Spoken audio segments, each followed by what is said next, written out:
I got married 2 years before. My husband married second time without knowing me, just 2 months before. He cheated on me. He was in affair before getting married to that girl. So after I knew, I asked him to give me divorce. So he's not giving me divorce. He said no, I will not leave. He will not leave me. So what to do? This is something that can't be explained or discussed in few seconds, because this is a life-changing decision. Number one, it doesn't matter whether he cheated on you or not, because even if he did not cheat on you and he still went and married someone else, you would have asked for divorce and you would have been angry.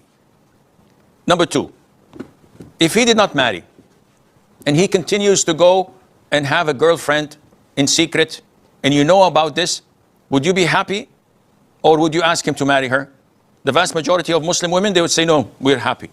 As long as we are the single wife, let him cheat without any problem. A'udhu billah. What kind of a Muslim woman would encourage her husband to do such a thing? Thirdly, whether you want to stay in this relationship or not, this is entirely your own decision. If you ask him to divorce you without any legitimate reason, if he's capable of opening a house, providing for you, and being fair in distributing his time and his gifts, and he's doing everything that Allah told him to do, but still you are the one who doesn't want to, then you are in deep trouble. Because the Prophet said, alayhi salatu wasalam, any woman who seeks divorce without a legitimate reason, she will not find the scent and fragrance of Jannah. And this is a very strong warning. So if you have a legitimate reason, you can apply for khul'.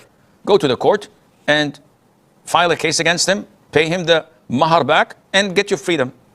He would be sad for a couple of weeks and he moves on with a new wife and probably take a second wife that is younger, more beautiful, and more righteous.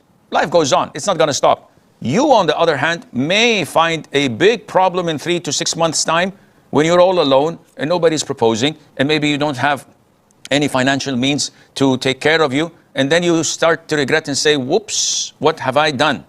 But then there's no going back. If one goes to talk to him and say, why don't you reconcile with your ex-wife? He said, you crazy? Now I've just tasted the taste of happiness of being alone from a woman who nags and complains. I'm not accusing you. Don't judge me. I'm not going to judge you. I don't know you. But this is not the place to discuss these things. This requires a counseling session, and our time is up.